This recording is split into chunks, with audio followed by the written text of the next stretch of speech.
Everybody is finally cued into the jailbirds and what the hell's happening with them. Karen has a very endearing moment with her mama, and Fatima ain't playing with Zach. Are you still in love with Karen or what? What's good, y'all? It's your good sis Erica Vane coming to you right here on Erica Vane TV with another Sistas video. In this video, I am breaking down episode number 3 from season 5. If you're new here, hit the subscribe button right now because I know that you're gonna like this video. I know you're gonna love this conversation. You have found your place, your people. It's time to get into it, like really get into it about Sistas and what they got going on. So hit the subscribe button, join the tribe, turn on your bell notifications so you don't miss out on any of my videos moving forward. And with that said, let's go ahead and talk about the episode. Y'all, I'm gonna start off with Calvin because Calvin, baby, I was rooting for you. We were all rooting for you. What the hell is this? You just so gung-ho ready. You talk to Chris at the club. You like, nah, I don't need no backup. Don't worry about it. I got it. I got it. Chris like, you sure? I heard about what happened at the bank. I heard about what happened at the restaurant. You sure? I got you. And I was just like, bet, yes, Chris, go with him. Because remember when Maurice had, you know, stood up for his? Like what happened to him was very unfortunate with that whole storyline around, you know, transphobia and homophobia and all that kind of stuff. But for a moment, Maurice was handling his. So I was like, bet. Chris said he was a football player. Yes, have Calvin's back, baby. Have Calvin's back because I'm not too sure. I believe that Tyler Perry is going to help release him from the shackles of his feminine-ish past when it comes to not being able to protect himself in that way, even though a lot of females can protect themselves, like myself, like your good sis, right? But I digress. I just knew that the time that Calvin was going to show and prove, be able to deliver a 2-piece and a biscuit because it calls for it, be able to reach down into the deep depths of his damn just raw, right? Like I just knew he was going to come from the raw and beat Q's ass. He shows us just how many punches his face can take. I hate this for you, Calvin. Like at this point, why are you even on the show? Why are you even on the show? Anthony, I love you. You're handsome. You are talented. However, if Tyler Perry is not going to give you more material to go from, then baby, just go ahead, exit stage left because this is about our son. This is embarrassing. Okay, are you not embarrassed? Mr. Calvin, are you not embarrassed? You should be. You should be under your damn bed crying, shaking with anxiety, crippling fear. Because what the hell is this? Not only do you go home, confront Q, see him in Maurice's bed with the woman, get him out of that bed to confront him, tell him you're going to beat his ass, proceed to not beat his ass, and then let him go back to bed with said woman. Where the hell they do that at? That whole damn apartment will be burnt down before I let your ass get back in that bed. I would lock you in that room and set fire to that hole before I let you stay in that bed and be able to walk out of there completely fine the next day. When I tell you all of the tricks and schemes I would be pulling if I could not fight, but you would definitely feel, Q, because you got him up, you got you got Maurice up, you got Sabrina up, and by proxy you got all the sisters up because you mess with one of us, you mess with all of us. Why the hell didn't you call Danni, Calvin? I already did my preview video, y'all, and I'm really annoyed because we see him like just having coffee the next morning and Q get to walk out and have a conversation and then also get the diddy bop off of his ass talking about free rent. Where the hell is Danni? Matter of fact, call Fatima. You need a gun, sir. You need a gun because at this point, you as a grown-ass man need to be able to defend himself. You have a terrorist in your house that you need to get out of your house. You need to be vindicated. You need to eradicate the terrorist that's wreaking havoc on your life who is living in your house completely rent-free. Calvin, you're not moving fast enough, baby. You're not thinking quick enough. Isn't he on probation? Why we ain't call a probation officer? What the hell is actually happening here? If you cannot beat the shit out of him, then what else are you going to do? Nothing but sit and drink coffee? Let me stick to the episode. Y'all, Calvin was not giving. I am so disappointed. Q got in way too many punches. Chris did not do any of the backing up. He continued to stay in his feminine energy, which is perfectly fine, baby. Do you, be you. However, we need that masculine to come up out of both of y'all because we have a masculine male problem on our hands. Completely and utterly disappointed. But we got what we needed from Chris. Why Chris knew that Maurice was in jail and didn't call Calvin or didn't come to the house, didn't do anything, but just got the tea when Calvin arrives at the club is beyond me. That's making me look at him sideways, but I'm gonna go ahead and move on because both Calvin and Chris, they both get F's for me for this episode because y'all did not understand the assignment and you damn sure didn't deliver because you didn't completely understand the assignment. The assignment was to make the Dark Knight, and not in a good way, account for his damn crimes and get the fuck out.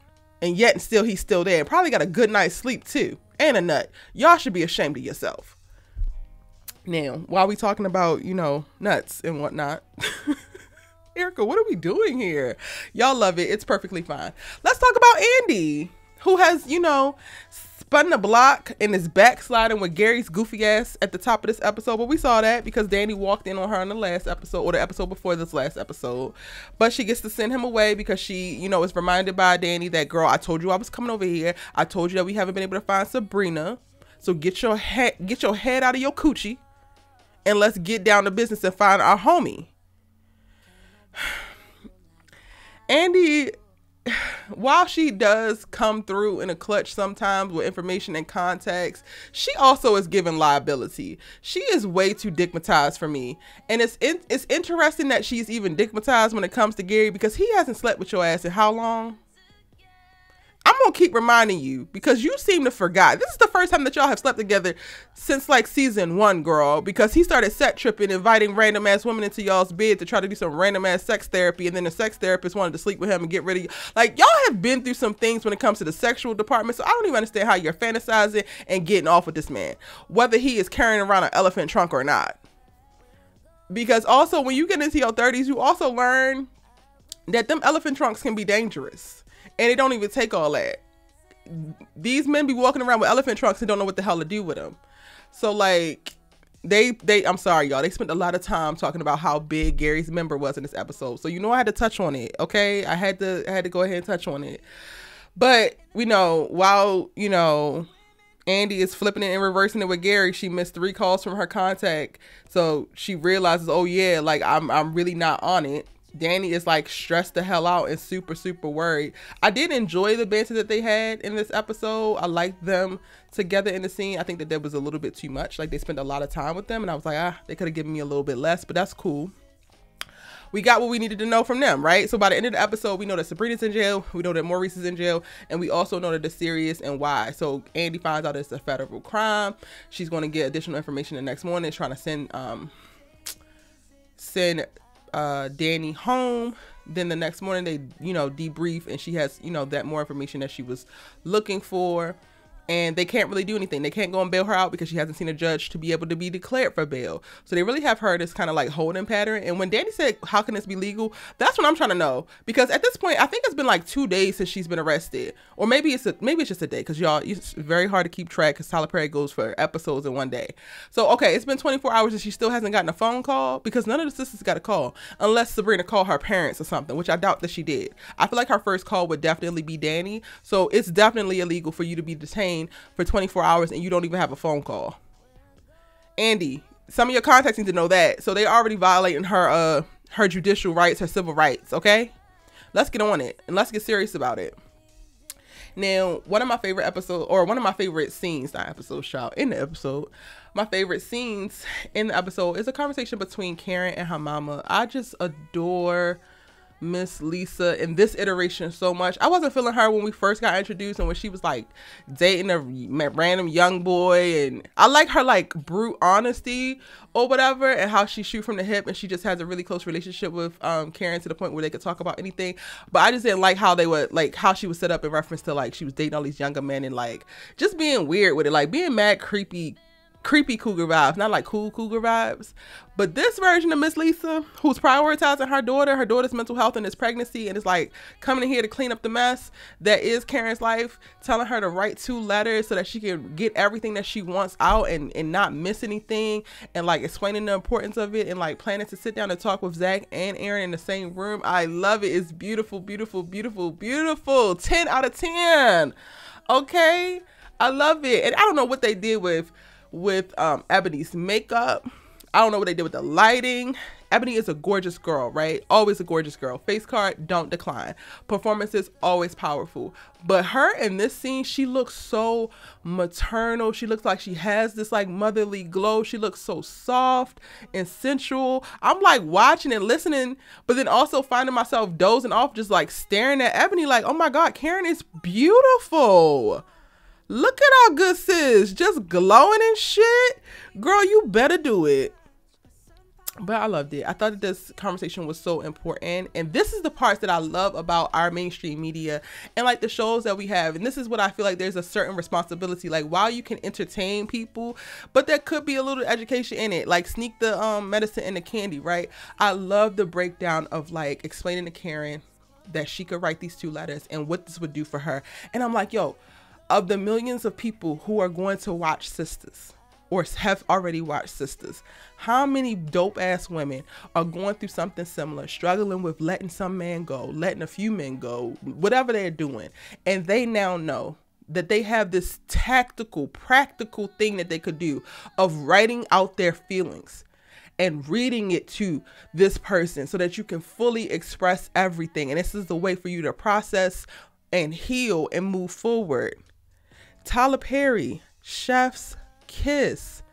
We ain't gotta do it every single episode, but if we could sprinkle a little bit more of like the tactical how-tos in the mess, then this is how we help and uplift each other, help and uplift our own. I love this for us. Now, aside from Karen and her glow, her gorgeous glow, the other part of the episode that I kind of enjoyed and was like, I think the most tumultuous part was Zach and Fatima. So we start out at the duplex and Fatima's about to go for a run, and y'all I mean, not go for a run, go to the gym. Y'all about to be on my head because I am, especially now, like, Zach, you are a businessman now. You are trying to be the leader of a household. You are having multiple kids at this point. It's time to grow the hell up. So my first issue was back at the house before they even get to the gym. And he did the same thing on Fatima. So if y'all not watching Fatima, y'all need to go watch it so that you catch the references. Zach, Fatima goes to work out the following morning, or she usually does this anyway, but she definitely does it the night after or the morning after a night that she had a lot of stress.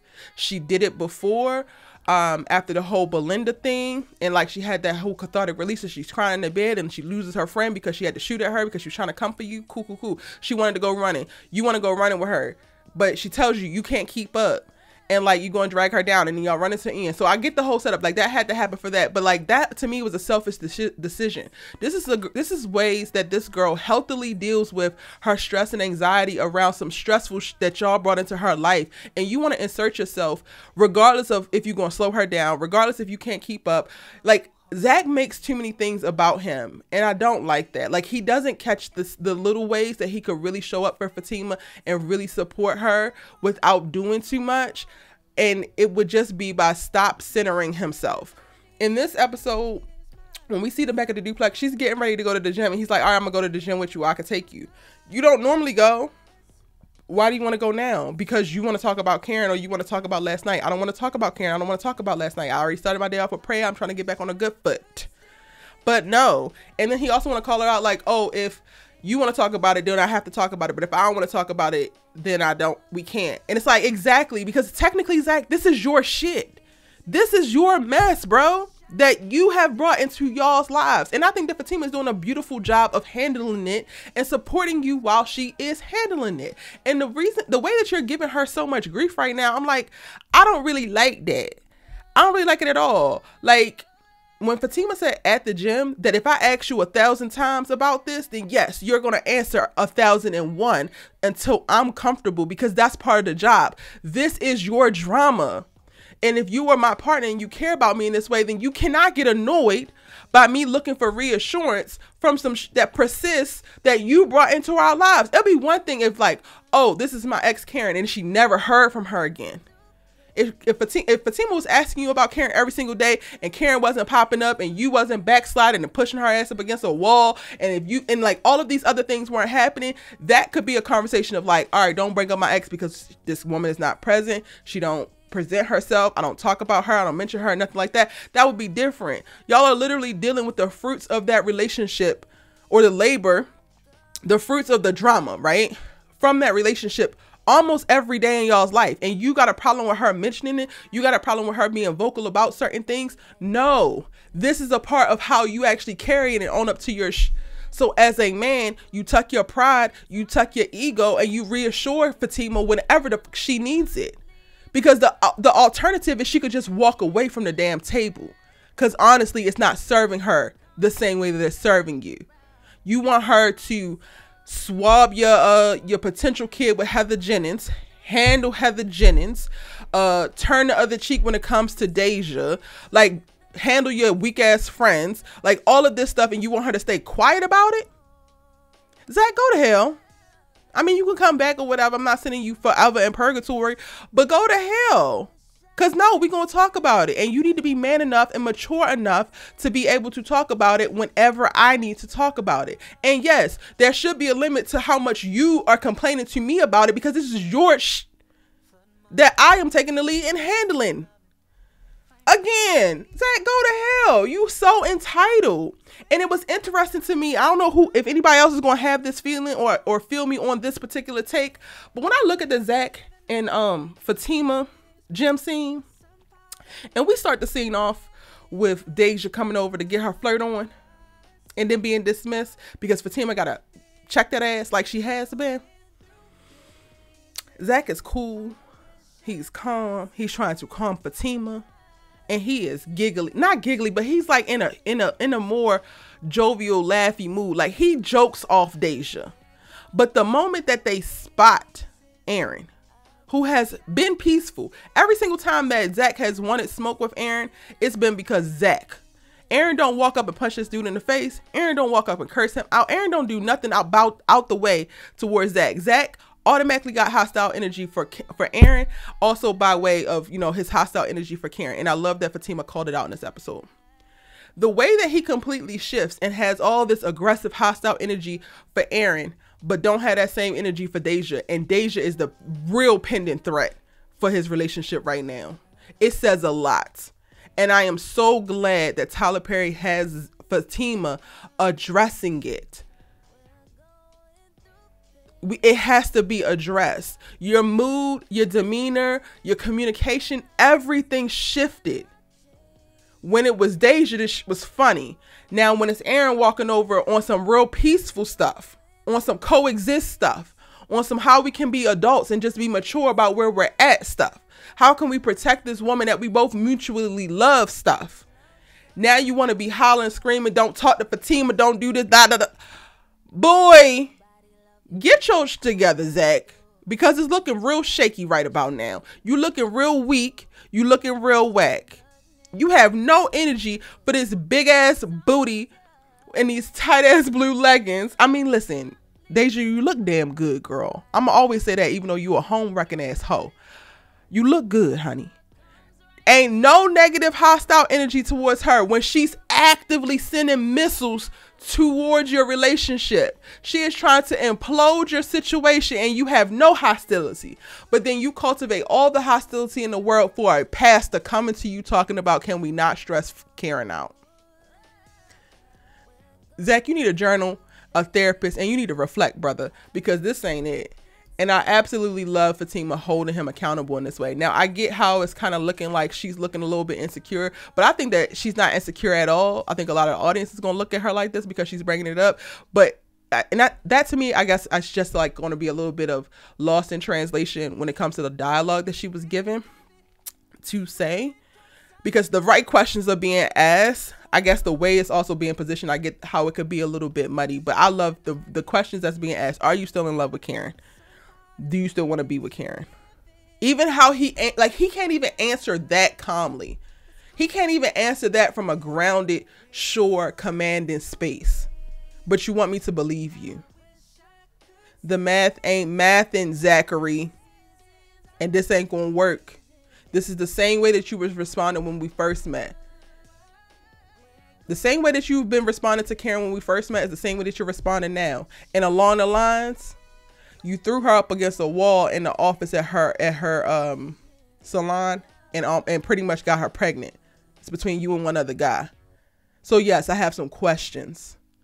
If nothing has shifted for you, if nothing has calmed down for you, if nothing has become grounded and more confident in your delivery around this woman, and I know all that has happened over the course of the last however many months that we've been talking to each other and then getting to this point, oh yeah, I got additional questions. You're going to have to be accountable for this.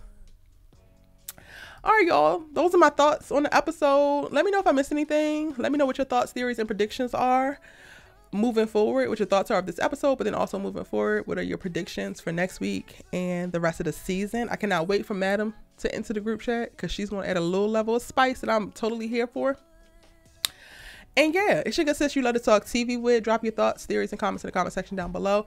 If you made it all the way to the end of the video, be sure to hit that like button because I know that you liked it. And subscribe if you're not already. See you in the next one.